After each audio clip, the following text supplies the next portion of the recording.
Megastar Chiranjeevi Charan నటించిన తాజా చిత్రం ఆచార్య. కొరటాల శివ దర్శకత్వం వహించిన ఈ మూవీ నేడు రిలీజ్ అయింది. సినిమా చూసిన పలువురు వారి అభిప్రాయాలను సోషల్ మీడియాలో పంచుకుంటున్నారు.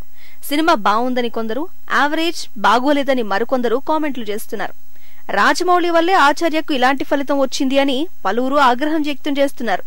ఇంతకీ ఆచార్యకు రాజమౌళికి సంబంధం ఏంటి అంటారా? మరేం లేదు. రాజమౌళి కెరియర్ లో తీసిన ప్రతి సినిమా సూపర్ హిట్టే. అయితే రాజమౌళితో సినిమా చేసిన హీరోకి ఆ తర్వాత చిత్రం పరాజయం చెందుతుంది అనే నానుడి ప్రారంభం నుంచి టాలీవుడ్ లో వినిపిస్తుంది. దీన్ని రాజమౌళి సెంటిమెంట్ గా సినీ అభిమానులు, చిత్ర పరిశ్రమ వర్గాలు పిలుచుకుంటారు. అదే నమ్ముతూ ఉంటారు. RRR తర్వాత చరణ్ నటించిన ఆచార్య పరాజయం రాజమౌళి సెంటిమెంట్ కి బలాన్నిస్తోంది అని సోషల్ మీడియాలో పోస్టులు పెడుతున్నారు నెటిజన్లు. దీంతో యంగ్ టైగర్ ఎన్టీఆర్ లో టెన్షన్ మొదలైంది. ఎన్టీఆర్ తో కొరటాల శివ తీయబోయే ఎన్టీఆర్ 30వ సినిమా మీద కూడా ఎఫెక్ట్ పడేలా ఉంది. ఆచార్య చిత్రాన్ని వీక్షించిన ఎన్టీఆర్ ఫ్యాన్స్, ఈ సినిమా టాక్ చూసిన ఎన్టీఆర్ ఫ్యాన్స్ ఖచ్చితంగా భయపడి ఉంటారు. అందుకే ఈ రోజంతా కూడా ఆచార్యతో పాటు ఎన్టీఆర్ 30వ సినిమా పేరు కూడా నెట్టింట్లో మారుమోగిపోయింది.